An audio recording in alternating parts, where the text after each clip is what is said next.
So I want to welcome everyone. This is about the wounds to wisdom, healing through veteran and first responder narratives. And today I'm so excited to have Chad Bruckner on, my friend. He is a performance coach. He's a speaker.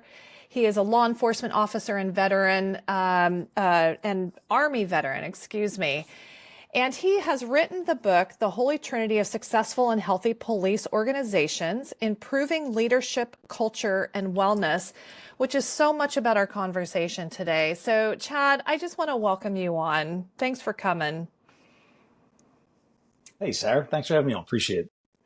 And so, as you know, we have 29 wonderful protector authors that are part of this collaborative effort of Wounds to Wisdom, healing through veteran and first responder narratives. And the whole point of this is we want to find those other protectors that are suffering in silence right now.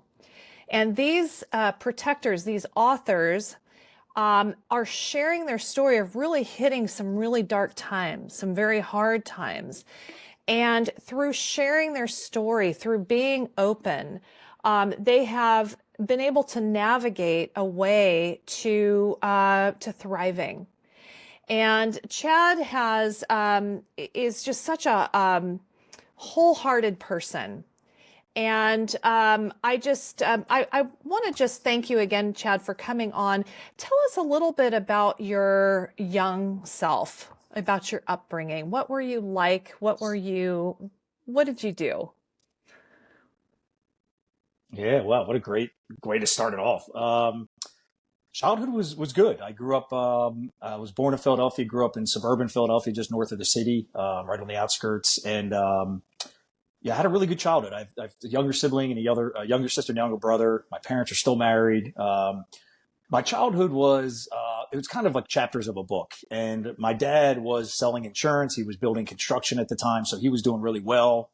And like anything else, when you're doing really well, you're not you're kind of waiting for this other shoe to drop. And my dad, who had he had some mental health challenges and some issues when he was a child that were kind of bubbling up when I was growing up, and I'm the oldest, so I got to see some of that, which is great. It was a great learning lesson for me of when I hit my own challenges of those real lessons, visceral lessons I could tap into and piggyback and bounce these ideas off my dad.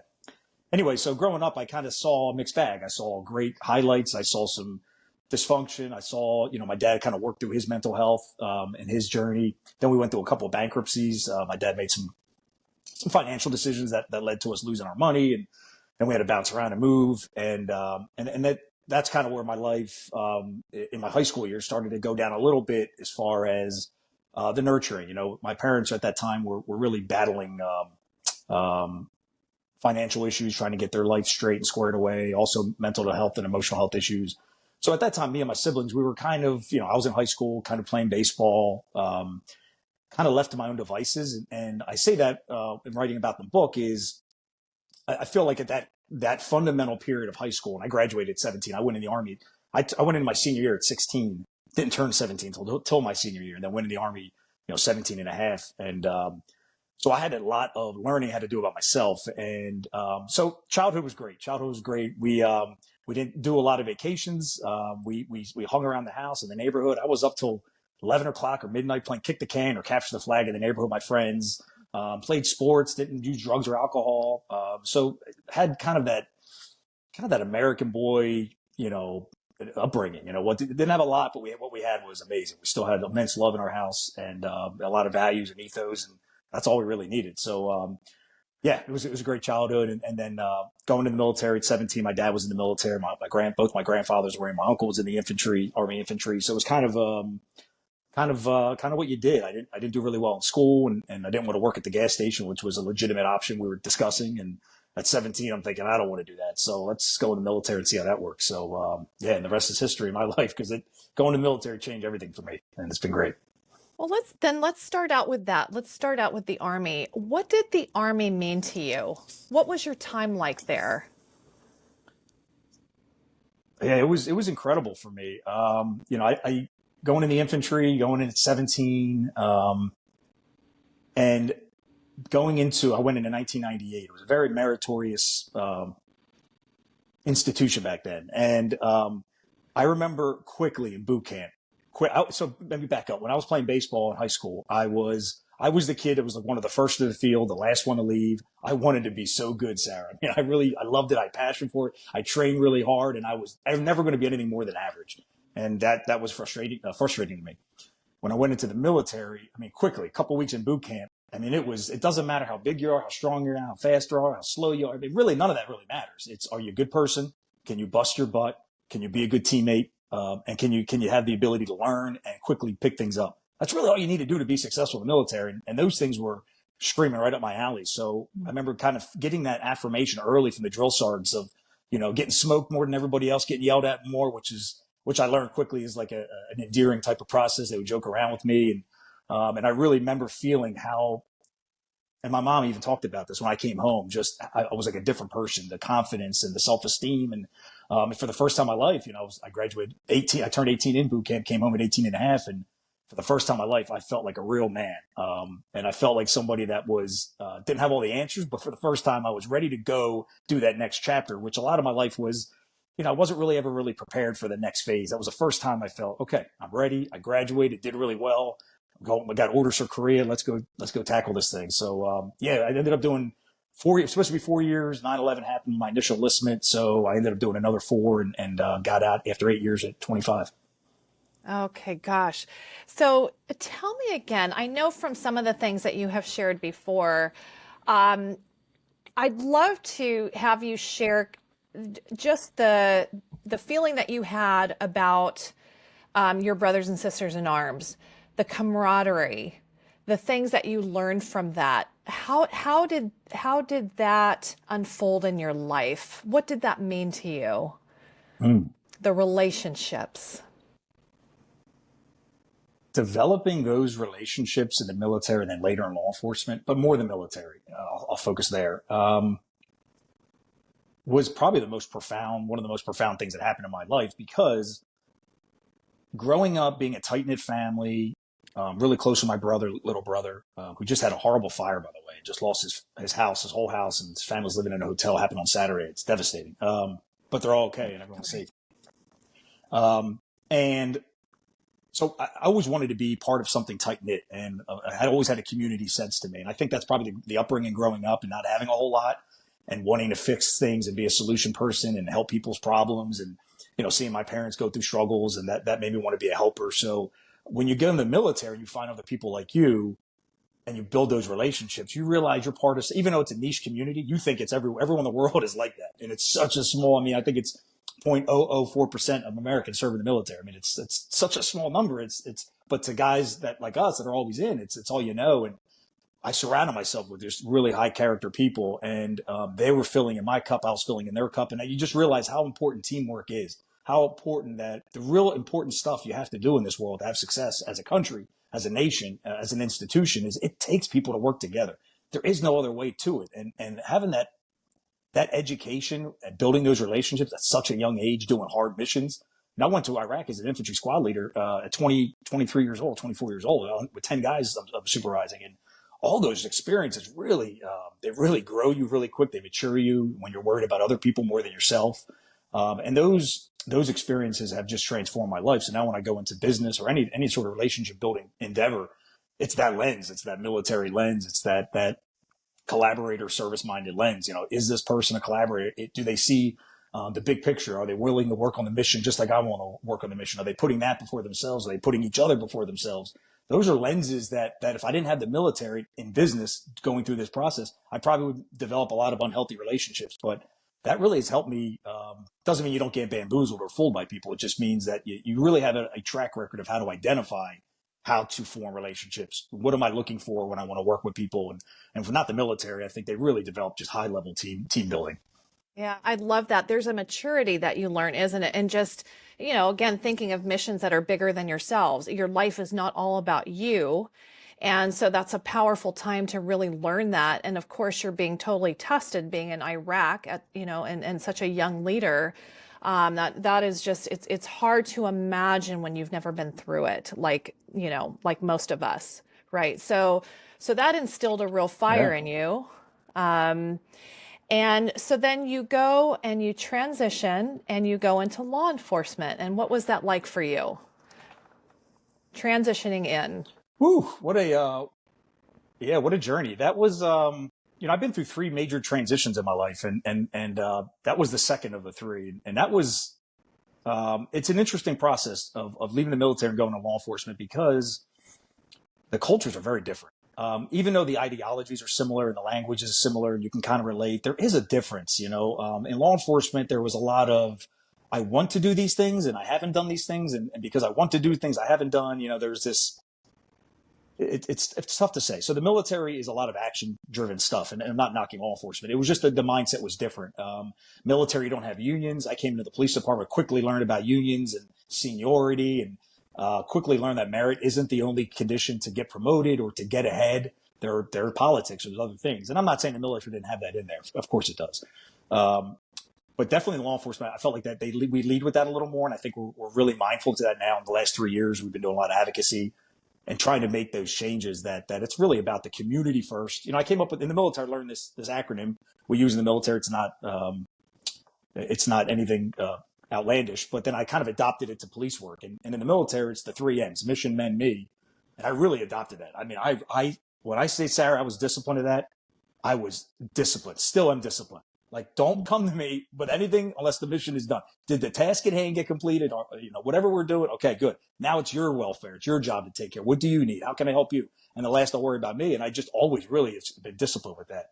So I come into law enforcement and brought that same mentality. It's not the same. It's not most, I won't say most, a lot of leaders don't have that same mentality. So it's really, from a moral injury perspective, it was a learning curve. And it was something that I think in the end, that's the reason I ended up leaving the profession, to be honest with you.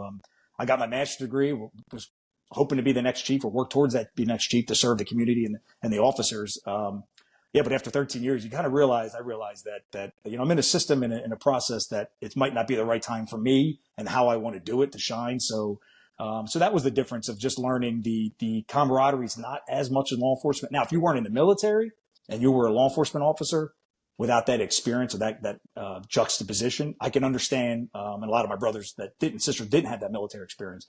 So to them, that was their version of the military. That was their band of brothers. That was their camaraderie. And I get that. I just experienced it at a higher level. So when you experience it at a higher level, and then the tip of the spear guys and SF and all that stuff, they experience it even more, right? So it's on this spectrum. But when you're on that spectrum and in your eyes, you're a little higher than in the environment you're in, that's going to cause problems, and it did for me. So what was that like for you? I appreciate you sharing that. So you come in, and I'm sure there's that feeling of where you're feeling like maybe this is not a great fit at some point. You're starting to feel the contradiction. You're starting to feel some problems going on. Do you want to share a little bit about that and actually kind of what it did to you? What did some of these experiences do to you in the inside? How did it impact your morale? And then we'll go on to see how you were able to come out of that. So, yeah, why don't you share a little bit about what this happened? Is good. This is a journey. So, and I'm glad you started in the childhood stuff, because I think that's really, really important. Really important. When I had professional success in the military, and then early in my law enforcement career, I got promoted to detective in 4 years. Things were going really high. I got 2 degrees, while I was there, multiple certifications, became an expert in 3 different areas. I still think to this day, I'm the only detective in that county that is an expert in 3 different areas. So a lot of good things. I don't want to make it seem like there were all bad things, mainly good things. But what happens is, for me, the professional success definitely masked some of the childhood stuff, some of my deficiencies, character defects, things that were going on inside of me, just mental and emotional health issues, unresolved trauma, things I never dealt with head on. And that professional success covered up a lot of that, I think, for a lot of us in those service professions. For me, I went through an event that we got a new chief that came in. This chief was, and I'll just let's go right to it. This chief was my mentor in detectives, first line supervisor. We kids events together, off duty together, drinking beers together. I mean, really close. So I thought. and this is where the politics and government is just different than the military. It probably happens in the military, but when you have first line supervisors, these aren't officers or captains, or majors or lieutenant colonels in the military. We're a sergeant and a detective. We're like in this unit. There's only three of us, and we're really tight knit. Well, when he got promoted to chief, it was just it was a hard lesson. A hard lesson. There's no other way to say it. An ambitious person who just wore a mask and wore this friend suit, and the friend suit was very good in the beginning. But when he got promoted to chief, it was just a night and day. And within within 18 months of him getting chief, me and my partner were back in patrol. I was working midnight shifts, a night shift, and I'm thinking, how did this even happen? I was the senior detective doing really well. And you start to realize politics and how things are, and how people use people to get ahead. And once they get that thing, and this is probably a small number of people, true narcissism. But once that happens, like they move on, they kind of find the next people. So for me, somebody like you said earlier, with a whole heart, that was devastating to me. And I'll be honest, that was devastating for me for many years. It took me a while. That was a huge hole in my heart, because I couldn't believe in a job where we're supposed to put others before ourselves, how I had a front row seat to just watching the blind ambition of somebody. And then there's the other stuff. Like, I ignored a lot of signs over the years, things that happened to me that I saw, that I'm not an idiot. So I would see things and make excuses for them, try to understand them in ways that made sense to me at that time. But in reflection, you realize, no, that was somebody doing dirty stuff. So for me, as a service-oriented person, when I decided to leave the police department in 2021, and it's still shocking to me, to be honest with you, that I loved that job and I loved the aspect of service, and I had 3 kids at home and needed the money.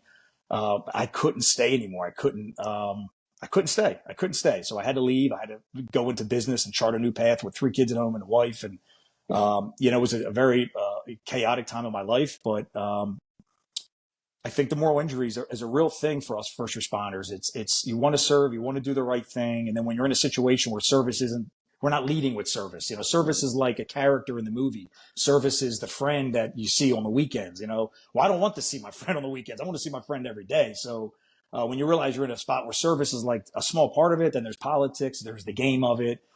There's the legacy of what people are trying to build for themselves. I had to go, and I ran. I mean, when I say ran, I literally figuratively ran away, and I haven't been back in over 3 years. So, emotional pain can do a number on a person for sure.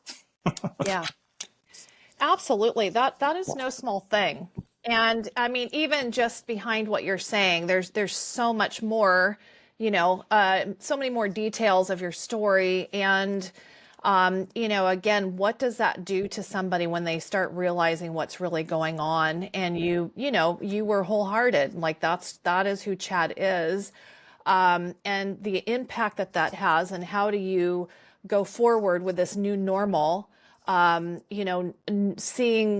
the world with a different lens at this point, right? And then what do you tell other people that are in this situation? When you think about, like, in the power of our story, all the law enforcement officers that I know, the first responders, the veterans, I know so many that have been in these protector roles for all the right reasons. Whether it was a hardship in their childhood and they always wanted to make sure that they could protect others, or, there's so many reasons that people rise up to run toward the bullets rather than away from the bullets, like we all do, right? Civilians who are not trained. And so you think about that so wholeheartedly, you go into this arena. What do you tell the people that we need so much holding that line, but they're seeing the same things? They're starting to sink into that realization that, oh my gosh, my agency doesn't have my back like I thought they did. What do you tell them to help them to navigate? I've learned to meet people where they're at, Sarah. A couple of years ago, I was talking with cops more frequently, and I kind of put some boundaries up in the last, I say, year, just because it was an everyday thing, and people were reaching out to me, and it was more heightened, more emotional, and this is ridiculous, what's going on, the leadership crisis, and it started to affect me in a very negative way, because I was helpless. I couldn't do anything. I just wanted to help. I want to fix all these problems like anybody else does, but it takes time, it takes energy, it takes passion, it takes teamwork, and it takes time. And so what I've learned to do is just meet people where they're at. I always remind them, you're not alone. I've been where you're at. I don't know your exact story. I don't know your exact journey, but the feelings you're having, I probably can relate to 100%. The fear and the pain that you experience, I can probably relate to 100%. I've had sleepless nights. I've cried myself to sleep, and wonder, like, did I do something wrong? Am I being punished for something? All these questions that we ask ourselves when things don't go our way. And, no, I think at the end of the day is the world and life happens the way it's supposed to happen. We all have choices how we're going to respond to situations. And the real trick is, what I tell people is, you can't change the situation probably, but what you can do starting right now, immediately in the moment, is learn as much as you can learn. Gain as much wisdom and knowledge from the situation. It's not going to make it easy. It won't make it less painful, but don't waste that pain. Don't waste it. Learn. If you have to change yourself, if you have to humble yourself, if you have to look at the world through a different lens, if you have to cut some relationships out, if you have to make amends with somebody, whatever that is, now's the time to do it, and learn and learn and learn. Because what will happen is, after the pain, it'll be time to grow. It'll be time to succeed again. The pain doesn't last forever. So when we're in it, we think it's like there's no way out of this thing, but it doesn't last forever. All the emotions are fleeting, and using that time, we all have to lick our wounds. We all have to sit around. I didn't come out of my basement figuratively, for 18 months after my demotion in 2019, and it was a tough time for me. But those times don't last forever. You get over them, you get through them, and be positive, be relentlessly positive in what you do, because that positive energy it's a magnet in the world, and you'll get back what you put out. So if you put out hate, if somebody, and this is a lesson, if somebody did something to you really painful and you want to hate them, and you lead with hate, you put out hate, you'll get hate back. Trust me, it'll happen. Give it time. And if you lead with love and you put out love, it won't be easy right away, but at some point that love will carry your heart, and that hole in your heart will bloom new flowers, and it won't be such a scary place anymore. You'll hold it with such reverence because of the growth of wisdom that came out of it. I love that. It's so interesting to hear so many protectors come together, and some of those simple truths are like, you're not alone. There's a lot of people that have gone through these different things. And somehow when you see that and you see people talking about it, even these things that you or others are not even guilty of, can start taking it personally, that this is about your own defects, until you start hearing other people share their story. And you're like, wait a minute, no, this may have happened, but I actually care. I want to do my best. I want to protect. There's a discrepancy there. And then you can kind of assess things more with a real lens, and then be able to take all your, passion for what is good, and then go forward and maybe find a good fit, right? Find a good fit for everything that you're about to move forward. But that's a huge thing when you wonder, well, am I not good enough? Or am I the only one that goes through this? And so I really appreciate you sharing your story. Sarah, there was I'm sorry to cut you off. But I think it's important, because there was a time in 2019 that, I wanted to end my life. I've ruminated on suicidal ideation. So I want to highlight that whatever we go through in the moment, it doesn't mean it's going to last forever. And even that deep emotional pain could lead you to just think so horrible of yourself. But it's illogical, and it's illusion. It's not real. And most things that happen to us aren't personal. I've learned that and if we can really dig into that, by shedding the ego, you realize that things aren't as personal as we wanted them to be, even though I took it really personal. And maybe sometimes they are personal, but I think no matter what somebody does to us, that's irrelevant. That's them. That's us. We choose how we look at the situation, how we evaluate it. And if we can get to a place where we say, that person hurt me, that's a reflection of what they're doing. I know I'm a good person. I believe in myself. I put a lot of work in to be a good person. I'm not perfect. I know my limitations. I know my weaknesses. I know my strengths. I double down on them. And you kind of, you start to build your confidence and move around the world that way. It doesn't mean people aren't going to hurt you again, but you just quickly recognize it for what it is. So I'm grateful for that experience. If I didn't go through that and get demoted and for personal reasons, and get jammed up for something that I didn't do, be investigated for something I didn't do, like when I got investigated for some statue that somebody put outside the police department to ward off evil spirits, and the chief thought it was me, and he did an investigation on me. Like all those things that work because I didn't even do it, but he was trying to get my goat. And those things, you just realize that's people in pain. You got to just kind of slough it off, and keep moving. And that's why values are so important. That's why our ethos are so important. If you know who you are, where you're going, you'll take the arrows on the journey. But when you don't know where you're going, those arrows will end up killing you. So you got to know where you're going. Love that. Love that. I think that's a really great note to end on. Chad, you're doing great work out there. You're very inspiring. You're very encouraging. You've had such a big journey in, I think, understanding how to even deal with this world when, people are not playing so nice. So I appreciate you so much. Thanks for coming on, Chad. Oh, thank you, Sarah. Your leadership in this whole journey has been nothing but inspirational. You are doing a great job leading not only the power of our story, but wounds to wisdom. And you're an authentic and genuine person. I know this is not about you, but I just want people to realize that this is a real thing you're doing, and this is out of the depths of your heart and soul. And that is when the magic in the world happens. So I'm proud to be on this journey with you. Thank you, Chad. I appreciate that.